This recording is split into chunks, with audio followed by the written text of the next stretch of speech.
Sabe aquela sensação de que quando o assunto é educação no Brasil, a gente está sempre discutindo os mesmos problemas, ano após ano? Pois é. Uma das análises mais afiadas sobre isso está num livro de 1989, O Desafio Educacional, do Florestan Fernandes. E o impressionante é que, lendo hoje, parece que foi escrito ontem. Vamos mergulhar nesse pensamento para entender por que ele continua tão atual. E o Florestan Fernandes já abre a obra com essa frase, que é um verdadeiro soco no estômago. Para ele, a escola não era um mundo à parte, não. Era o principal campo de batalha, onde as desigualdades, as tensões do país todo apareciam com mais força.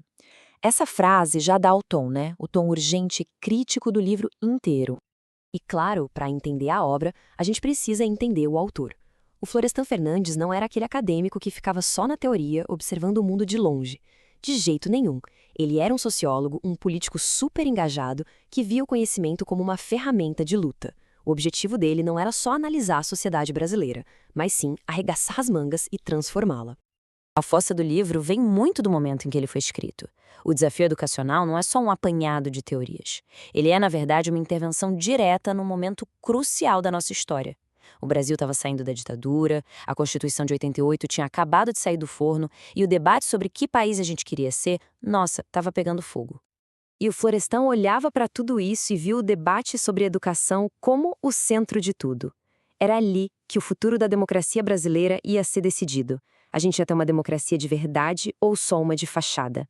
Para ele, a resposta passava obrigatoriamente pela escola. A escola era o espelho e, ao mesmo tempo, o motor das contradições do país. Então vamos ao diagnóstico do Florestan. A análise que ele faz do nosso sistema de ensino é dura, mas olha, é muito reveladora. Ele basicamente desmonta a lógica que sustentava tudo. E aqui está o pulo do gato da análise dele, uma verdadeira inversão de lógica. Para Florestan, as falhas que todo mundo apontava, a exclusão, a baixa qualidade, não eram acidentes. Eram, na verdade, o objetivo. Ou seja, a escola não estava quebrada. Pelo contrário, ela funcionava perfeitamente para cumprir seu verdadeiro propósito, manter a estrutura social desigual exatamente como ela estava. E essa crítica dele foi tão fundo que sobrou até para a recém-promulgada Constituição de 88.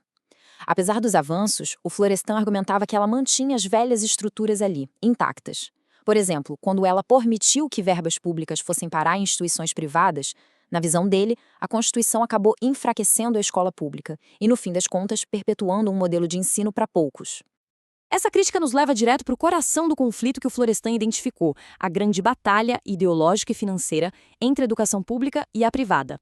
A divisão que ele propõe é bem clara. De um lado, você tem a escola pública, que deveria ser um direito de todo mundo, um espaço para formar cidadãos e diminuir desigualdades. Do outro, a escola privada, tratada como um negócio, um serviço para quem pode pagar e que muitas vezes, segundo Florestan, acaba drenando recursos que deveriam fortalecer o sistema público para todos. A posição dele pode ser resumida nessa frase que virou uma bandeira: verba pública para a escola pública. Para ele, não tinha meio termo. Se o dinheiro vem dos impostos que todo mundo paga, ele tem que ser investido, na íntegra, na instituição que serve a todo mundo, sem desvio nenhum para interesses particulares. Mas o Florestan não parou no diagnóstico, não. Ele foi além e propôs uma transformação radical. Então, vamos sair um pouco da crítica e entrar na proposta dele para uma nova educação com um propósito totalmente novo. E o conceito aqui é muito poderoso. Com inspiração em Paulo Freire, Florestan não fala de uma pedagogia para os oprimidos, mas sim de uma pedagogia da desopressão. A diferença parece sutil, mas é gigantesca. O objetivo não é só dar acesso, incluir. É muito mais. É fornecer as ferramentas para que os próprios estudantes entendam as raízes da desigualdade e se tornem agentes da sua própria libertação.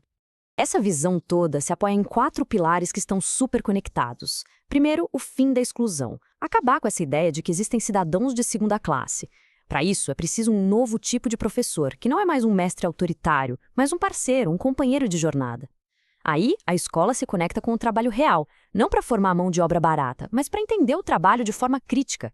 E o resultado de tudo isso? A liberação, a descoberta de quem sou eu e de quem somos nós. Tá. Mas por que um livro de 1989 continua tão importante? O que o legado de O Desafio Educacional diz sobre o Brasil que a gente vive hoje? A verdade é que os dilemas que o Florestan apontou lá atrás, infelizmente, não foram resolvidos. A briga por verbas públicas, o avanço da privatização do ensino e a pergunta mais importante de todas: para que, afinal, serve a escola? Essas continuam sendo as grandes questões que mobilizam educadores, estudantes e toda a sociedade até hoje.